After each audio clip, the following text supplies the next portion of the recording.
आज की वीडियो में एक महत्वपूर्ण विषय हमने उठाने की कोशिश की है जो आम आदमी की समझ से परे है और इसका इंटरनेट पे कोई ज्ञान अभी तक उपलब्ध नहीं है, ना पुस्तकों में इसका ज्ञान है।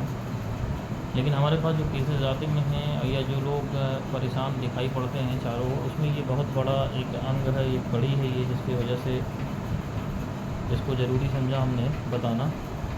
तो इसमें ये है कि मन्नत जो होती है, मनौती जो होती है, जो आप मानते हैं किसी मंदिर में, किसी दरगाह पे, किसी सिद्ध स्थान पे, उसका क्या विज्ञान है, मन्नत का विज्ञान क्या है, और ये सच कितना है, झूठ कितना है, मन्नत पूरी होती है, नहीं पूरी होती है, आपको क्या करना चाहिए, क्या नहीं करना चाहिए, ये पूरी बातों को इसको मैं बता रहा हूँ आपको। मैंने दरगाह मज़ार पे एक वीडियो बनाई है अभी जल्दी ही, दरगाह और मज़ार रियल्टी करके। तो उसमें से बहुत कुछ मैंने समझाया कि सूक्ष्म जगत में शक्तियाँ काम कैसे करती हैं। तो उसमें मैंने काम करने का ढंग बता दिया आपको, चाहे दरगाह मज़ार हो, चाहे हिंदू देवी देवता हो।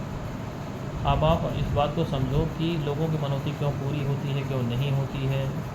कुछ लोग मनौती एक पूरी हो जाती, दूसरी नहीं होती, फिर और परेशान पड़ जाते हैं, देवी देवता के वहाँ जाते भी हैं, उनके काम नहीं होते। तो इसमें एक बात ये समझो कि पहले एक आम आदमी है। आम आदमी से मतलब क्या है कि उसके ऊपर तंत्र बाधा नहीं है और वो कोई मनौती मानता है, उसके जीवन में छोटे मोटे काम नहीं हो रहे, नौकरी नहीं मिल रही है, मान लीजिए किसी कारण से लड़की की शादी नहीं तय हो रही है, या और कोई समस्या उसकी चल रही है, कर्ज से परेशान है, लेकिन तंत्र बाधा उसके ऊपर नहीं, यानी उसको कोई पीछे नहीं लगा। जो है उसके पिछले जन्मों का कर्म है, ग्रह बाधा है, कुंडली के दोष हैं, ये है, लेकिन किसी ने कुछ करा नहीं। ऐसा आदमी अगर मनौती मानता है, मान लीजिए उसने वैष्णो देवी में मनौती मानी, या किसी भी सिद्ध पीठ में उसने मनौती मानी। सिद्ध पीठ से मतलब ये है कि भगवान शिव का मान लीजिए कोई ज्योतिर्लिंग हो गया, काशी विश्वनाथ, महाकालेश्वर, उज्जैन, हनुमान जी का कोई धाम हो गया, महाशक्तियों के किसी धाम में, विंध्यवासिनी माता, वैष्णो देवी, किसी बड़े मज़ार पे, समझ गए, जैसे अजमेर चला गया, तो उसका काम यहाँ पे अगर ईश्वरीय नियम के विपरीत नहीं है, अगर वो गलत काम नहीं करना चाह रहा है, तो उसका काम हो जाएगा। ये एक बात हुई सामान्य आदमी के लिए। अब दूसरी बात है कि जो आप देखते हो सामान्य आदमी की मैं अभी बात कर रहा हूँ, ऐसा आदमी जिसके पीछे कोई नहीं पड़ा हुआ, वो एक सामान्य आदमी है, सिर्फ अपने कर्मों का फल भोगता। तो इसके छोटे मोटे काम हैं, तेज़ कार्रवाई चाहिए उसको, जल्दी हो जाए, और ये चढ़ावा मनौती के आधार पर। तो ये अपने आसपास के क्षेत्र में बहुत सारा देवियों के स्थान थे, जैसे समय माता मंदिर हो गया आपका, बुढ़िया माई मंदिर हो गया, और इसी तरीके से शीतला माता का स्थान हो गया। सभी ज़िलों में, सभी शहरों में ये सब रहते हैं, कोई ना कोई वहाँ दरगाह रहती है किसी न किसी की। कोई बहुत बड़ा मसला आपका नहीं है, या आपके पीछे कोई नहीं पड़ा। सबसे खास बात ये कि आपके पीछे कोई नहीं पड़ा तंत्र मंत्र करनी धरनी से, और कोई बहुत बड़ा मसला आपका नहीं है। इन स्थानों पे आप मनौती मानोगे, आपके काम हो जाएंगे। जैसे कोई है कि ठीक ठाक मान लीजिए जा रहा है, उसका ऑपरेशन ठीक ठाक हो जाए, अब उसके मरने का योग नहीं, तो ऑपरेशन बहुत आसानी से हो जाएगा, ठीक है। या बच्चे पढ़ने जा रहे हैं, उन्हें पढ़ने में मन नहीं लग रहा है, दुनिया भर की छोटी मोटी जो समस्याएं हैं, या इन जनरल भी अगर आपको कोई पीछे नहीं पड़ा, नौकरी नहीं मिल रही, पैसे की परेशानी है, कर्जे की दिक्कत है, कोई बीमार रहता घर में, लेकिन अगर तंत्र विद्या नहीं है, तो इन स्थानों से आपका काम हो जाए। अब इन स्थानों से जल्दी काम कराने के तरीके क्या हैं कि छोटी जगह से तेज़ काम होगा, लेकिन वहाँ से बड़े मसले नहीं होंगे। जैसे जो आपके आसपास ज़िले के छोटे जो देवी देवता मैंने बताया, या जो है जो दरगाह मज़ार है, यहाँ पे बहुत बड़ा मसला नहीं, तो आप जो है यहाँ पे जल्दी काम कराना है, तो आप ये करो कि पहले उनको एडवांस में चढ़ावा चढ़ा के आओ। जैसे हिंदू स्थानों पे जाओ देवी के स्थान पे, तो आप नारियल, चुनरी, लौंग, बतासा, कपूर का 101 रुपया कम से कम चढ़ाया, और ये बोल के आओ कि काम होने पर फिर मैं और जो होगा आपके मार्गदर्शन में चढ़ाऊँगा, मुझे आपको क्या क्या चढ़ाना चाहिए, इसका मुझे किसी न किसी ज़रिए से मार्गदर्शन मिल जाए, चाहे स्वप्न में आप दीजिए, चाहे जैसे हो जाए, तो वो आपका काम हो गया, तो आपको जाके चढ़ाना ही चढ़ाना। अब इसमें मैं बाद में बता रहा हूँ, अगर नहीं चढ़ाया तो क्या होगा। तो ये हुआ, चाहे दरगाह पे भी यही होगा, चादर, एक बार फूल, चादर और सारी वस्तुएं आप चढ़ाओ जो दरगाह पे चढ़ती है मैंडेटरी, और कम से कम 101 रुपया वहाँ पे उनके जो बॉक्स है उसमें डाल दीजिए, और मनौती मानिए कि जब ये पूरा हो जाएगा तो मैं जो भी बताया जाएगा आपके ज़रिए स्वप्न में या किसी माध्यम से उसको मैं पूरा करूँगा। और नहीं कोई अगर मुझे बसारत हुई तो यही वस्तुएं मैं फिर चढ़ा जाऊँगा, आकर के चढ़ाता जाऊँगा, जब तक आपकी कोई बसारत मुझे नहीं होती है कि कम ज़्यादा क्या है। तो इस तरीके से करा आपने, तो ये काम जल्दी होगा, और इनकी अवधि जो है 3 महीने, 4 महीने, 2 महीने, 15 दिन आगे पीछे हो सकता है। अब जो तामसिक देवी देवता है, जैसे बहुत सारे देवी के स्थान जैसे हैं, वहाँ पे बलि चढ़ती है, या ऐसे जो है मज़ार वगैरह है जहाँ मुर्गे वगैरह का सदका किया जाए, तो अगर आपको मालूम है तो वहाँ पे बलि की मनौती मानिए। जैसे गोरखपुर क्षेत्र में आप जाओगे तो वहाँ पे तरकुलहा देवी मंदिर, वहाँ बकरे की बलि चढ़ती है, माता विंध्यवासिनी को चढ़ती है। तो यहाँ अगर आप बलि के रूप में मनौती मानते हो, आपका मसला उतना बड़ा है कि 2-3 हज़ार रुपये खर्च किए जा सकते हैं, तो आप उस पर बलि की मनौती मांगोगे तो बहुत जल्दी काम होगा और तेज़ काम होगा, थोड़ा बड़ा मसला है तो। ठीक है, तो ये हो गया। नेपाल में बागेश्वर देवी मंदिर है। ये एक सामान्य आदमी को तरीका मैंने बताया काम करने का। अब इसमें से जो है फिर मैं बताता हूँ ऐसे व्यक्ति जो है तंत्र मंत्र से जो ग्रसित हैं, यानी आपने पहले कोई मनौती मानी थी, आपका काम हो गया, आगे नहीं हो रहा है, या बड़ा ही काम कोई पहले चक्कर में ही नहीं हो रहा है, कोई किसी समस्या से नहीं निकल पा रहा, किसी की नौकरी नहीं लग रही, किसी की लड़की की शादी नहीं हो रही है, किसी का तलाक हुआ चला जा रहा, नहीं सुलझ रहा मामला। इसका मतलब ये है कि इसमें तंत्र विद्या इन्वॉल्व है कहीं से, और अगर तंत्र विद्या इन्वॉल्व होगी तो सिर्फ मनौती मानने से आपका काम नहीं होगा। अगर आपको लगता है कि ऐसी जटिलता है, मनौती मानने से गाड़ी नहीं खिसक रही, तो आप इन्हीं स्थानों पर इसी तरीके से ये मनौती माने एडिशनली कि अगर मेरे ऊपर तंत्र मंत्र या कोई प्रयोग है जिसके कारण ये समस्या आ रही है, तो आपके ज़रिए मुझे वो स्थान मिल जाए, वो मार्ग मिल जाए जिससे मैं तंत्र विद्या के प्रभाव से निकल सकूं, ताकि आपके ज़रिए ये मनौती हो सके, तंत्र विद्या की बाधा इसमें से हट जाए। तो इसकी जो आपकी अलग से मनौती होगी वो मैं इसमें चढ़ाऊँगा। यानी 100 रुपया अगर आपने काम को चढ़ाया तो 100 रुपया इसमें और चढ़ाओगे। विधान वही रहेगा, स्वप्न के जरिए आपको बसारत हो जाए, पता चल जाए, किसी तरीके से देवी देवता बता दें। ये जब आप इसमें मानोगे हर स्थान पर कि तंत्र विद्या या सूक्ष्म जगत इसमें इन्वॉल्व है मेरे काम ना होने में, लेकिन मुझे उससे निकलने का कोई मार्ग मिल जाए, कोई व्यक्ति मिल जाए, तो वो शक्तियाँ आपको वहाँ तक पहुँचा देंगी। तो ये हो गया कुल मिला के कि हर परिस्थिति में आपका काम कैसे हो। अब इसमें समय लग सकता है 2 महीना, 4 महीना, 6 महीना, 1 साल, 2 साल, 3 साल, जितनी बड़ी समस्या उतना ज़्यादा समय लगेगा। हड़बड़ाने की ज़रूरत नहीं है। जो विधान मैंने बताया इस विधान से अगर आप काम करोगे तो हर हाल में आपका काम होना ही होना है, अगर वो कोई गलत काम नहीं है। जैसे कोई लड़की आपको पसंद न करती हो, अब आप जाके दरगाह मजार पे और मंदिर में उसका लगाओ कि यही मुझे पत्नी के रूप में प्राप्त हो जाए, किसी और की पत्नी हो सचो मुझे मिल जाए, तो ये सब नहीं होगा, क्योंकि तो इसमें आपके ऊपर दंडात्मक कार्रवाई हो सकती है ईश्वरीय नियमों के तहत। तो ये जान लीजिए, बाकी जितने भी जेन्युइन काम हैं आपके वो कार्य हो जाएंगे।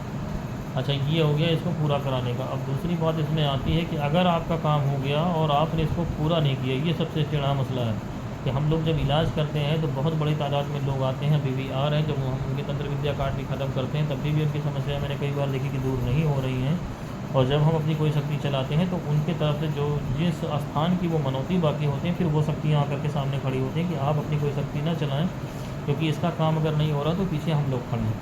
अब इसमें समस्या आती है, ज़्यादातर केस ब्रह्म बाबा स्थान के, हनुमान जी की मनौती हो गई, कुल देवी देवता की मनौती हो गई, और पितरों का बकाया, पितृ दोष अगर है, या आपने कहीं से काम लिया वैष्णो देवी या किसी भगवान शिव के स्थान से, कहीं भी किसी दरगाह मजार से काम हो गया, अब आप भूल गए। अब आप सोच रहे हो कि अब ये सबसे बड़ी बेहूदगी जो लोग करते हैं कि वो माता बुलाएंगी तब जाएंगे। जब गर्ज थी तब तो आप अपने से गए, अब जब काम पूरा हो गया तो माता बुलाएंगे तो जाएंगे। ये मक्कारी जो है पहली बात तो छोड़ दें पूरी तरीके से, माता या भगवान बुलाएंगे तो उनको क्या गर्ज पड़ी, आपका काम कर दिया, अब आपको बुलाने का भी जिम्मा उन्हीं का, अपने आप से ईमानदार बनाओ, आप रहो कम से कम। और यही जो है दरगाह मजार पे है कि जब वो हजरत बुलाएंगे तब आएंगे, ऐसा नहीं है, ऐसा कुछ नहीं है। जब बिना के निष्काम भाव से आप कहीं जाना चाहो, पहली बार जाना, जब आपने वहाँ कोई अर्जी नहीं लगाई तब आप कहते हैं कि हाँ बुलावा है, तब वहाँ पहुँच गए, लेकिन काम वहाँ से कराया है, अब वहाँ हिस्सा चढ़ाने जाना है तो आप बकवास करोगे। तो इसमें प्रकृति का एक अल्लाह ही इसमें जो है नियम है, जो आम आदमी को नहीं पता होता है। तो मैंने उस दिन बताया था दरगाह मजार की वीडियो में कि जो है ये शक्तियाँ कर्म बंधन से मुक्त होती हैं, यानी आपका जो काम हुआ किसी स्थान से वो शक्तियाँ नहीं करती हैं, वो सिर्फ अल्लाह ही दरबार में, ईश्वरीय दरबार में आपकी अर्जी पहुंचा देती हैं और वो चढ़ावा पहुंचा देती है कि ये चढ़ावा इन्होंने दिया, जो शक्तियाँ उनके पास हैं ईश्वरीय आदेश से उस काम को कर देती हैं। अब अगर उन शक्तियों को उनका चढ़ावा नहीं मिला, आपने समय माता को जैसे कोई काम कहा और उन्होंने कर दिया, क्योंकि उन्होंने ईश्वरीय दरबार पर रखा, ईश्वर ने उनको शक्तियाँ दे रखी हैं, उन्होंने काम करा, उनको उनका हिस्सा नहीं मिला, तो ईश्वरीय आदेश समय माता को हो जाएगा, उस घर के ऊपर प्रकोप डालो। तो प्रकोप में क्या होगा, जो आपका काम हुआ वो तो तबाह बर्बाद हो ही गया। जैसे आपकी लड़की की शादी हुई थी, उसके साथ ज़िंदगी में समस्या खड़ी हो जाएगी, बीमारी ठीक हुई और बीमारी नहीं। अब एक मैं आपको समझने के लिए बताता हूँ। एक लड़का था सुल्तानपुर ज़िले का, अभी मैंने उसका समाधान कराया है। तो ये जो है बालाजी गया अपनी पत्नी को लेकर के, सब कुछ इसका ठीक ठाक चल रहा था, लेकिन पता नहीं क्या था, इसका नौकरी का कुछ मामला था, सरकारी नौकरी का किया था, और पत्नी का कुछ स्वास्थ्य हल्का फुल्का ख़राब रहा हो। इसको इसी कोई ज़रूरत नहीं थी वहाँ मनौती मानने की, लेकिन ये बालाजी गया और इसने वहाँ पे मनौती मान दी, पत्नी ठीक हो जाए, मेरा ठीक ठाक सब चलने लगे, नौकरी का ट्रांसफ़र का कुछ सा हो जाए। इसको ईश्वरीय उसमें भरोसा नहीं, सरकारी नौकरी थी जबकि उसकी। ये चला आया, इसका काम हो गया, साल भर की अवधि बीत गई। साल भर के बाद ये जो है उस बात को भूल गया। अब इसने जो है इसमें हुआ क्या, वहाँ से प्रकोप हो गया इसके वहाँ, बालाजी के वहाँ से। अब इसमें क्या हुआ कि इसकी पत्नी और इसके बीच में तुरंत ज़बरदस्त लड़ाई विद्वेषण का प्रयोग शुरू हो गया। लड़ाई झगड़ा आपस में इसके पिताजी में इसकी पत्नी में, मतलब छोड़ने छाड़ने की नौबत आ गई। और इसका जो है इसके गले में एक पॉलिप डेवलप हो गया पूरी तरीके से, वो समस्या खड़ी हो गई। उसका ऑपरेशन कराना, मतलब कराना ही पड़ा उसको। और बाकी समस्या उसकी और जो खड़ी हो गई घर परिवार में, सब कुछ मैं यहाँ नहीं बता सकता हूँ। तो उसके भाई ने मुझसे संपर्क किया, वो मेरा जानने वाला था। तो उसने कहा कि ये देखिए कि कोई कुछ करा धरा तो नहीं रहा। और उसको मैंने जैसे ही उसमें हाथ लगाया देखने के लिए, तैसे वहाँ की शक्तियाँ जो हैं जहाँ इसका बकाया था बालाजी की, वो एकदम से सामने आ गई। उन्होंने कहा कि इसमें कुछ भी मत करिए आप, देखिए सीधा सीधा ये है कि ये इसने ऐसे ऐसे।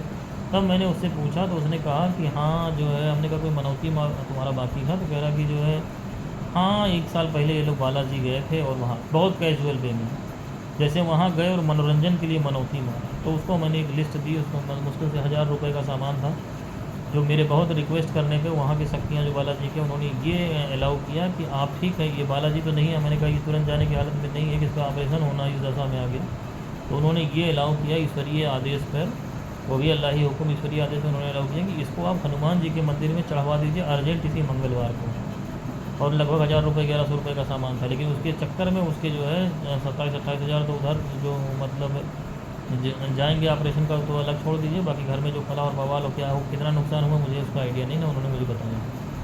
तो ये काफ़ी समझने के लिए मैंने कहा। इसी तरीके के 50 केस मैं देख रहा हूँ जो हम लोग ठीक कर देते हैं, उसके बावजूद भी उनकी समस्या है वो अपना ही बोया काट रहे हैं। ये बहुत सारे लोग आते हैं जिनकी कोई तंत्र मंत्र की समस्या होती ही नहीं है, उनका यही बवाल रहता है कि जब उनके केस में हाथ डालो तो उनका ये उनसे पूछो कोई बकाया है, तो कहें भैया कुछ याद तो नहीं। अब आपने काम कराते समय जब उनसे 10 बार शक्तियों से पूछो, भी काम हम लोग के जिम्मे छोड़ उनको बताओ कि देवी का है कि देवता का है कि प्रकोप है, तब उनके होश आता है। और ऐसे ऐसे अच्छा इन शक्तियों को अगर प्रकोप हो गया तो आपको तुरंत वो सपोर्ट नहीं करेंगे। सबसे बड़ी मुसीबत ये कि मैंने बताया था टाइम फ्रेम का डिफरेंस होता है। देवताओं के जो है जो हमारे 1 साल होते हैं वो देवताओं के 1 दिन होते हैं। तो वो आपको जो है आप समाधान करा भी दिया जाएगा, लेकिन आप सोचो कि उसी देवी देवता की तुरंत सहायता आपको मिल जाए तो वैसा नहीं हो सकता। उनका प्रकोप तो हट जाएगा, लेकिन दोबारा उनकी सहायता लेने के लिए फिर एक लंबी अवधि 1 साल 2 साल 3 साल इस तरीके से 4-4 साल लग जाती है, तब उनकी सहायता दोबारा आपको जोड़ सकती है। क्योंकि उनको ईश्वरीय नियम के तहत फिर से जोड़ना एक चैलेंज होता है। तो आपकी जो डैमेज हो जाएगा वो प्रकोप तो हट जाएगा, लेकिन जो डैमेज हो चला तो वो फिर ठीक होने में, उनके सपोर्ट से ठीक होने में वो तो 3-4 साल का नंबर आएगा। तो इसलिए इसमें बर्बादी बहुत बड़े स्तर पे होती है। तो जो लोग मनौती वगैरह से काम कर रहे हैं वो बिल्कुल अलर्ट हो जाएं कि मनौती से अगर आपको नुकसान होगा, दुनिया कोई तांत्रिक मांत्रिक कोई सिद्ध पुरुष कोई ठीक नहीं कर पाएगा। क्योंकि यहाँ फिर ईश्वर के सीधे सीधे मुकाबला होता है। भाई ईश्वर की नज़र में आप गलत हो तो आपको कौन दुआ करके बचा लेगा, हिंदू मुस्लिम कहीं जाओ। तो जो लोग भी मनौती के जरिए काम करते हैं, या तो अपने भाग भरोसे रहो, और अगर करते हो तो आप बहुत गंभीर रहो। कोई भी मनौती मानो, उसको डायरी में लिखो, उसको पूरा हुआ नहीं हुआ उसकी मियाद चाहे 10 साल बाद पूरी हो, जाकर के चढ़ाओ। इसी तरीके से जो लोग अपने घर में कुल देवी देवता के उनके पूर्वजों से पता करो कि पूजा वूजा कोई चढ़ती थी गाँव में, कराही कोई चढ़ाता है, कोई बलि चढ़ाता है, कुछ अगर ऐसा कुछ बवाल आपके घर में है तो उसको पता करिए। अगर आपकी करने की सामर्थ्य है तब तो आप उसको कंटिन्यू करिए, और आने वाली पीढ़ियों को बताइए कि ये सालाना पूजा नाग बाबा का, ये क्षेत्रपाल का, कुल देवी देवता का चढ़ता है तो ठीक है, नहीं तो किसी योग्य ब्राह्मण को पकड़िए और उनको बोलिए कि इनको मना करके मेरा इससे उद्यापन करा देंगे। यानी वो अपना सपोर्ट बंद कर देंगे इस फैमिली को, मुझे उनका सपोर्ट नहीं चाहिए, और वो अपना वन टाइम हिस्सा ले लें। ऐसे भी बहुत सारे समाधान हमने कराए हैं कि जो पीढ़ियाँ बेंगलोर या बड़े शहरों में शिफ्ट हो गई हैं, जो नहीं कर सकती हैं इस तरीके का काम, तो उनसे हमने कहा देवी देवताओं से कि आप अपना सपोर्ट बंद कर दीजिए, और इनका जितना सपोर्ट किया उसका जितना हिस्सा होता है दे करके आपको ख़त्म किया जाए। तो इस तरीके का समाधान है। तो मैं समझता हूँ कि ज़रूरत से ज़्यादा इसमें जानकारी आपको मिल गई, लेकिन फिर भी कुछ अगर आपको रखता है तो आप हमसे पूछ सकते हैं।